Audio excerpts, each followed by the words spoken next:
Muy buenos días, hermanos. Dios le bendiga a cada uno de los presentes. Bueno, que levanten la mano los que están por primera vez hoy acá escuchando palabra. Amén, amén. Primera vez acá. Bueno, allí parte de la familia y aquí la mamá de Mar. Muy bienvenidos. Muy bienvenidos para escuchar la palabra de su Señor.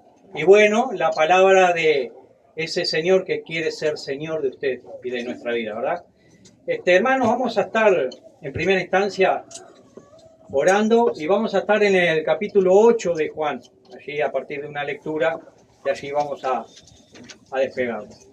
Señor, te damos gracias por este día hermoso, Señor, en el cual tú nos has permitido de poder estar aquí congregados en tu nombre para escuchar tu palabra, tu enseñanza, Señor.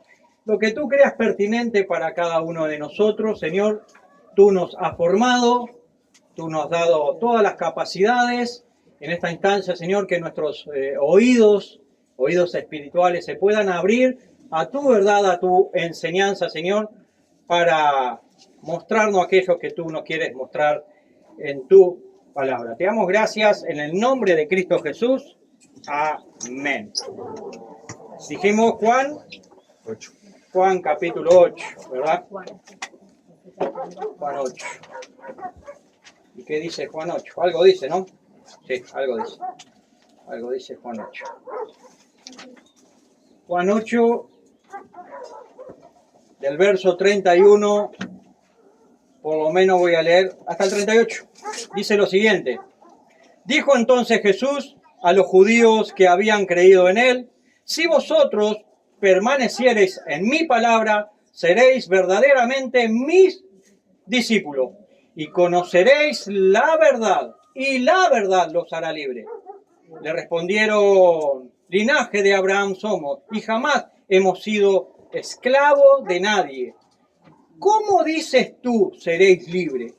Jesús les respondió: de cierto les digo, que todo aquel que hace pecado, esclavo es del pecado. Y el esclavo no queda en la casa para siempre. El Hijo sí queda para siempre. Así que, si el Hijo os libertare, seréis verdaderamente libres. Sé que sois descendientes de Abraham, pero procuráis matarme porque mi palabra no haya cabida en ustedes. Yo hablo lo que he visto cerca del Padre y vosotros hacéis lo que habéis oído acerca de vuestro Padre. Tremenda, ¿no? Tremendas declaraciones, ¿verdad? El énfasis que yo voy a procurar hacer es: así que si el Hijo os libertare, seréis verdaderamente libres, que es el verso 36, ¿verdad? Hablaba nuestro hermano Diego, un hermoso devocional necesario, pertinente, ¿verdad? Del texto que está en Mateo 28, ¿verdad? Y allí tiene dos verbos, los dos verbos están en imperativo, ¿verdad? Dice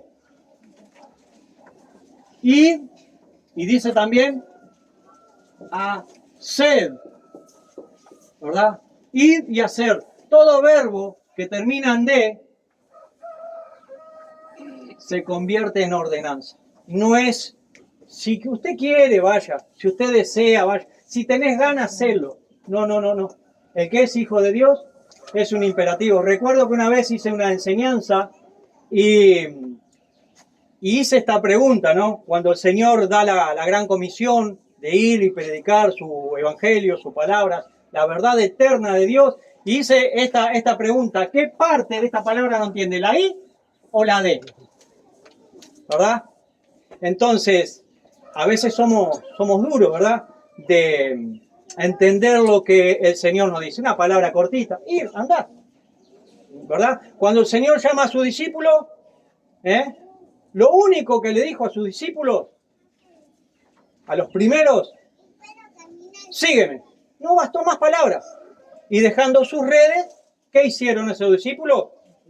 Le siguieron. Tremendo, ¿no? Tremendo. Quiera Dios que hoy pueda ser un día de escuchar la palabra de Dios y comprender su palabra, entender su palabra, pero por sobre todo obedecerla, ¿verdad? Porque somos duros para obedecer, ¿verdad?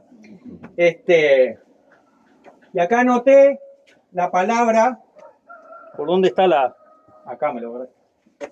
El término eleuterio, ¿verdad? Suena así. Eleuterio.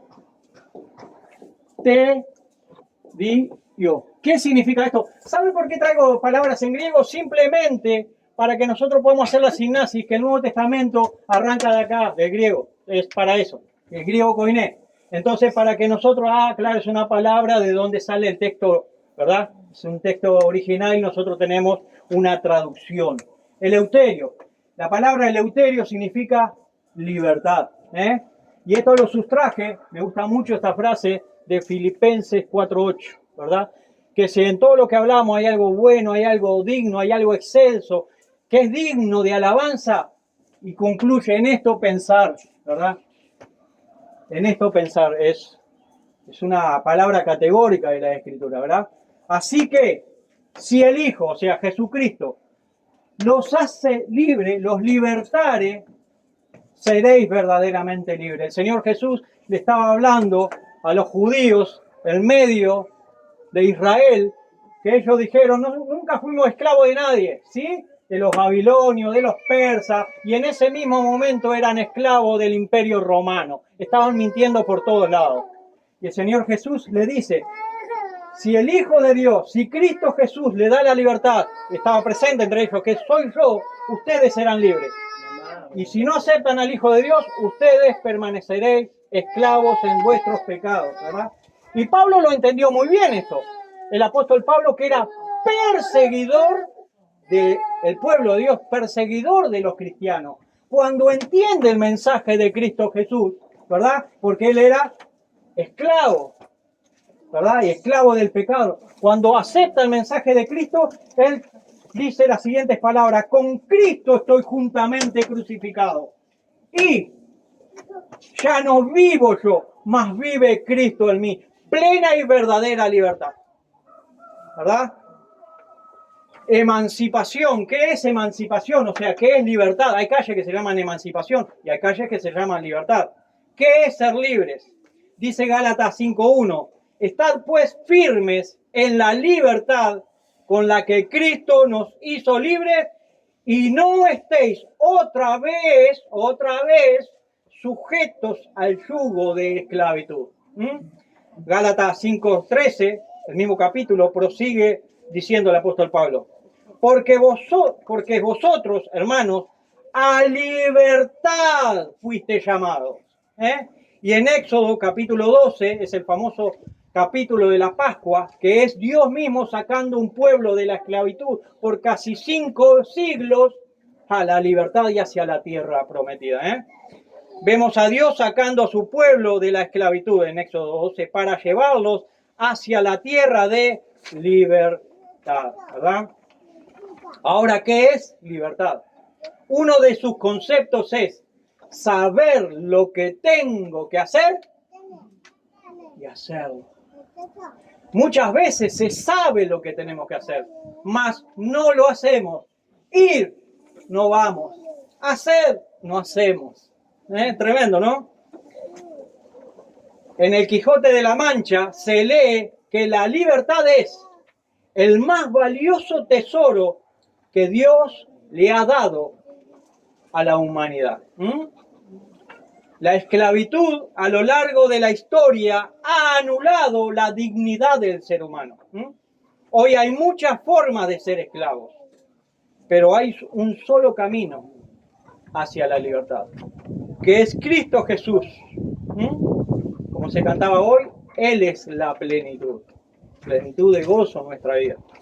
Jesucristo dijo, yo soy el camino, yo soy la verdad, yo soy la vida.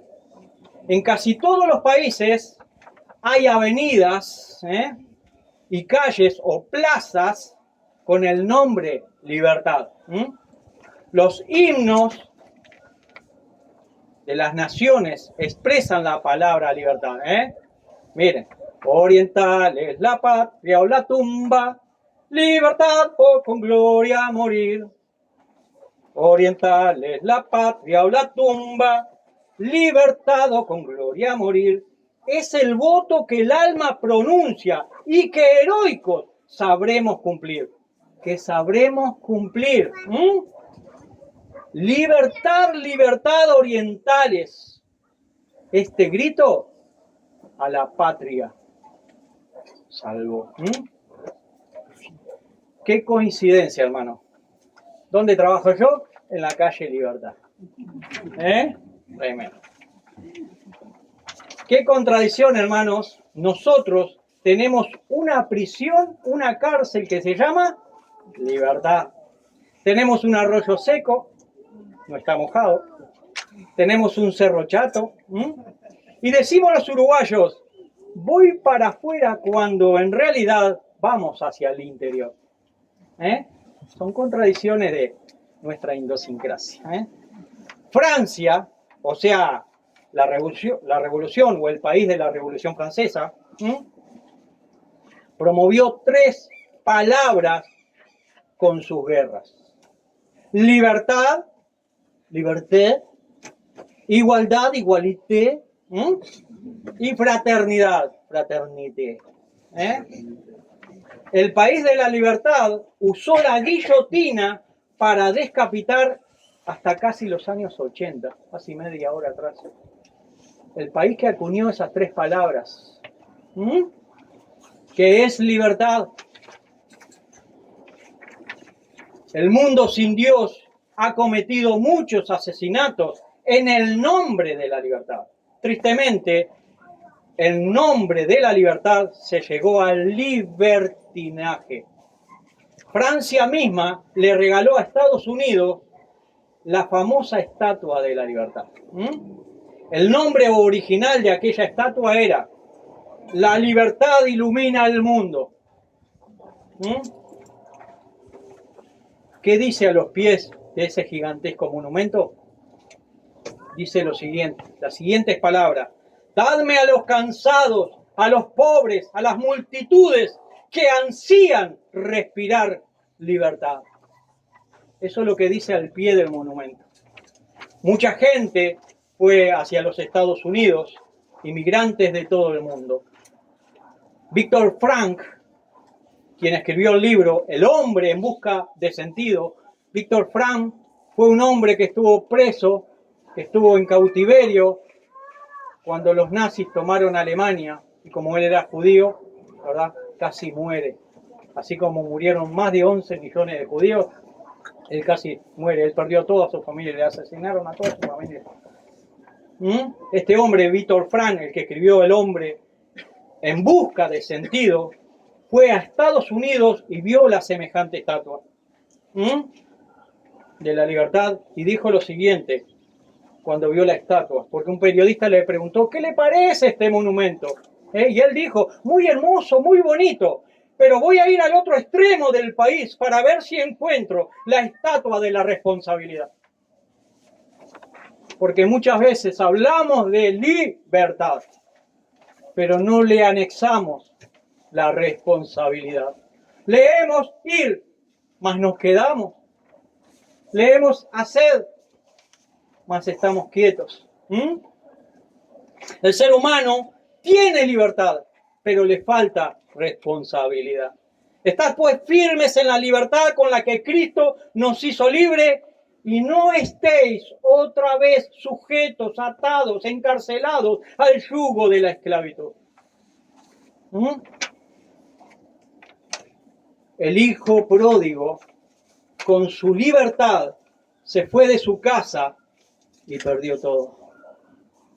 ¿Cómo usamos la libertad? ¿Cómo estamos decidiendo? Lamentablemente, hay hijos que derrochan el esfuerzo de su padre. ¿Cómo estamos actuando? ¿Qué entendemos por libertad? En el mundo entero se habla de libertad. Usted escucha, prende la televisión y todos hablan de libertad, pero no de responsabilidad. La libertad no es para hacer lo que querramos. La libertad es para vivir con dignidad, basados en la verdad. Aquel muchacho joven que le pidió la herencia al padre, vivió entusiastamente mientras derrochaba lo que su padre con esfuerzo consiguió. Pero llegó el día de la miseria. Así el ser humano se aleja cada día más y más de Dios, caminando hacia la miseria espiritual. Derrochando la vida que Dios le dio, derrochando el tiempo de vida, derrochando cada segundo, cada minuto, cada hora, cada día, cada semana, cada mes, cada año y en muchos casos su vida entera. Hoy es el día oportuno para tomar la decisión de ir al encuentro del Padre Eterno. Como dijo el hijo pródigo, me levantaré e iré a mi Padre cuando cayó en la miseria. El ser humano debe de reconocer que ha pecado, que ha vivido de espaldas a Dios, sin verdadera libertad.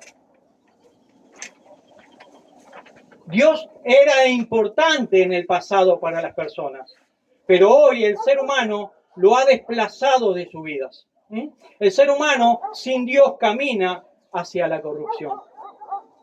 Debemos de preguntarnos, ¿qué libertad queremos? ¿La que Dios que trae orden? ¿La de Dios que trae orden? ¿O la del mundo que trae desorden? ¿Qué libertad queremos?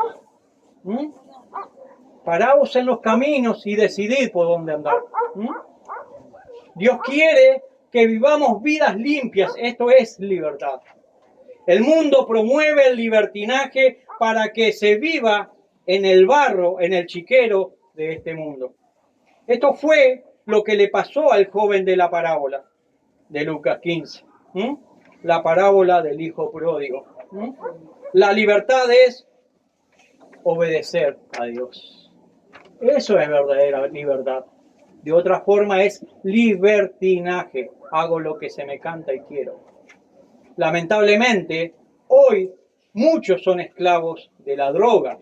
El país que tiene la famosa estatua de la libertad es el país que consume el 50% de la droga del mundo, con su gigantesca estatua de la libertad. Preguntémonos, hermanos y hermanas, ¿quiénes somos? ¿Somos el hijo pródigo que abandonó a sus padres o somos aquel que llegó a vivir en la miseria y con manos vacías regresó a su casa? ¿Cuál es nuestra relación con Dios? Recuerde meditar, pensar, reflexionar. ¿Se acuerdan de aquel mensaje? Pensar, meditar, reflexionar, que es volver sobre sí, que es doblarse sobre sí para meditar. Hermanos, es el mal uso de la libertad, es el mal ejercicio de la libertad, las que nos ha esclavizado como sociedad. Dios vino para darnos vida y vida en abundancia.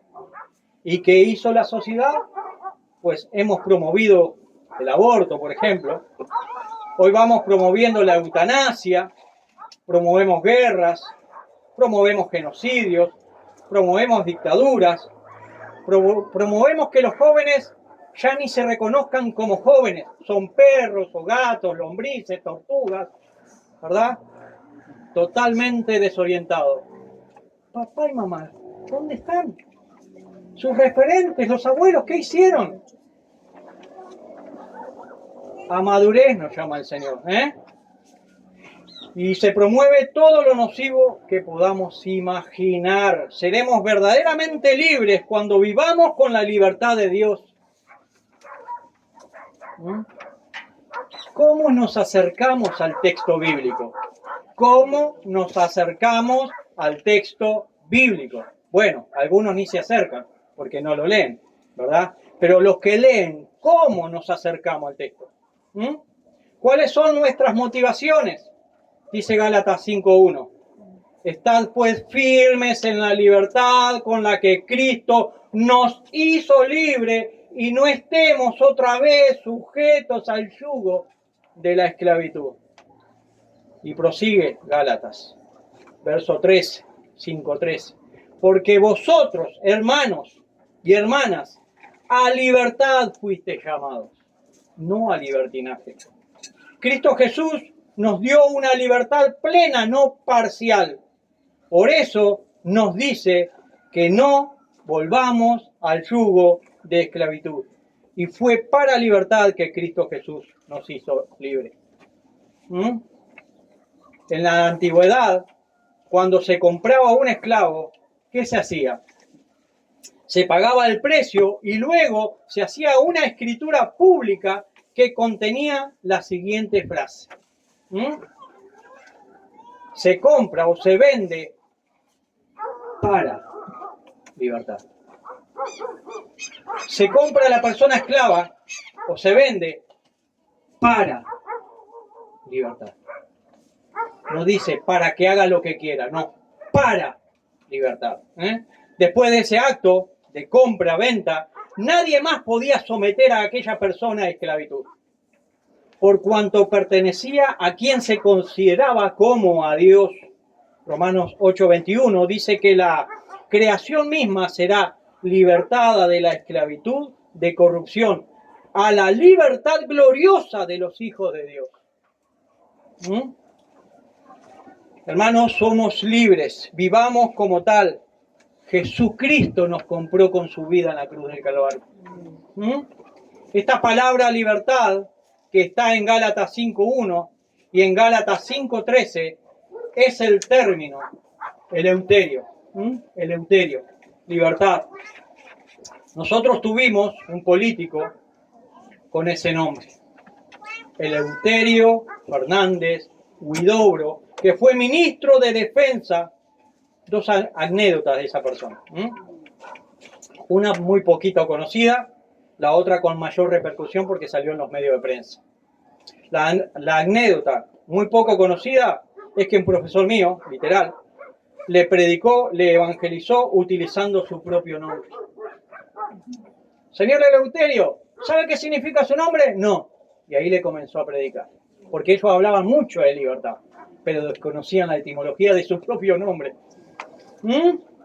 Tremendo. Don Eleuterio, ¿sabe qué significa su nombre? Y ahí le explicó todo. Y el otro hecho, con este ministro de Defensa, Eleuterio Fernández Huidobro, la otra anécdota es que el ministro de Defensa, o sea, Eleuterio Fernández Huidobro, presten mucha atención, ejerciten todo su sentido atento. Eleuterio Fernández Huidobro dijo de Jesucristo lo siguiente: ese flaco al que crucificaron por Gil y que lo único que hizo es predicar sobre el perdón. Esto lo dijo en una charla y salió en el diario La República y en otros medios de comunicación. Y un hermano pastor argentino le respondió a Eleuterio con las siguientes palabras, citando a un pensador inglés de orientación atea.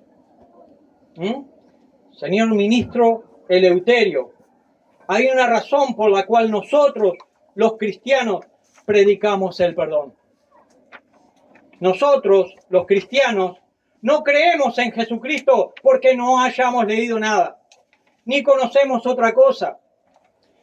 Que cuando nosotros hablamos del perdón, no estamos bregando ni por intereses de izquierda ni por intereses de derecha. Estamos bregando por el eterno mensaje de Dios para el mundo entero, que tiene un tema central, que es el tema de la reconciliación y de la reconciliación entre los hombres y de la reconciliación de los hombres con Dios. Se basa en el perdón. Quiero decirle, señor ministro, que una de las mentes más lúcidas que tuvo el pensamiento de izquierda ha sido el periodista Malcolm Muggeridge, un periodista netamente de izquierda. Le está respondiendo a un hombre de izquierda, tengan presente esto. Una de las mentes más lúcidas de la literatura inglesa, periodista, nació en el año 1903 y murió en 1995. O sea, que este periodista vivió todo el siglo XX. Es más, ¿sabe Eleuterio lo que hizo Malcolm Muggeridge en su pasión por la ideología de izquierda? Se fue a vivir a Rusia. Señor ministro del Uruguay, este era un intelectual de izquierda, este periodista inglés, siendo un agnóstico cáustico como él era y un lector preclaro de todo lo que pasaba en la sociedad, cuando él tenía 75 años, escribió las siguientes palabras. Escuche con atención, escuchemos todos. Escuchemos todos, hermano. Y escuchen chiquilines y chiquilinas también. Miramos hacia atrás en la historia y ¿qué vemos? Imperios que se levantaron y que cayeron. Revoluciones que surgieron y contrarrevoluciones que la ahogaron. Riquezas que se acumularon y que luego desaparecieron. Yo he mirado hacia atrás, dice Malcolm Muggeridge, y he visto a mis propios compatriotas, los ingleses, que una vez dominaron una cuarta parte del globo terráqueo, una cuarta parte del mundo. Yo he visto a Hitler y oí a ese hombre decir que cuando él suba, su reinado duraría 1000 años. Y refiriéndose a Benito Mussolini dijo, yo he oído a un payaso italiano decir que él iba a parar y a recomenzar el calendario con su ascensión al poder. ¿Qué pasó con ese hombre? Lo ahorcó el propio pueblo. He escuchado a uno del Kremlin, de quien la élite intelectual decía que era más sabio que Salomón, más humano que Marco Aurelio y más iluminado que Sócrates. Yo he visto a la América, en términos de maquinaria militar, más poderoso que el resto del mundo. Y todo lo he visto en una sola vida. Y todo se ha ido en una sola vida. Todo se ha ido como el viento.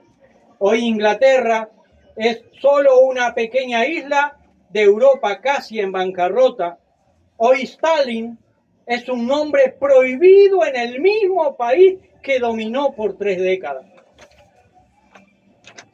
Hoy Norteamérica está amedrentada porque ya no tiene líquido para mantener encendidos sus motores. Con la bochornosa memoria de campañas militares totalmente infructuosas. Todo se ha ido en una vida. Todo se ha ido en una vida. En una sola vida he visto surgir y fracasar y desaparecer las grandes ideologías políticas y económicas. Los sistemas filosóficos, los proyectos humanos han llegado y se han ido a pique. En una sola vida. Mi vida, dice Malcolm Muggeridge. Pero detrás, escuche, pero detrás de los escombros de todos los fracasos humanos que como periodista, sociólogo e historiador he visto, detrás de todos los escombros humanos se levanta una figura gigante, la figura de una sola persona. ¿De quién? ¿Por quién? ¿En quién? ¿Y a través de quién yo creo que el hombre puede tener esperanza? Y esa persona es Jesucristo. Lo dijo una persona de orientación de izquierda para taparle la boca a estos que promueven toda la prerrogativa en contra de Dios. Hermanos, qué tremenda reflexión de la historia de la sociedad, que es necesario y urgente es que las personas antes de opinar se informen un poco y se formen más. Vivamos pues con la libertad con la cual Cristo nos hizo libre y no volvamos nuevamente al yugo de esclavitud. Joven, chiquilín, chiquilina, madura, Conoce más a tu Señor. Conoce a Cristo Jesús, quién es en la historia. Tan importante es que cuando usted habla de hechos históricos, tiene que hablar de antes y después de Él. Porque Él ha quebrado la historia en dos. Así que meditemos pues, cada uno de nosotros. Señor, te damos gracias por el privilegio, la oportunidad, Señor, de exponer tu palabra, exponer tu mensaje, de escuchar la misma, Señor, que nos traiga la suficiente madurez, Señor, para que podamos retener aquello que es pertinente para nuestra vida y como padres que somos, ayudar a nuestros hijos a madurar. Como jóvenes que somos, que seamos buena escucha, Señor, para ir creciendo conforme a tu gracia y voluntad. Te doy las gracias, Señor, por este día hermoso que tú nos has convocado para congregarnos aquí y que estas palabras, Señor, no queden aquí, sino que cada uno de nosotros las atesoremos, meditemos y esa mente que tú nos diste, Señor, que sea cada día más brillante. Muchas gracias en el nombre de Cristo Jesús. Amén.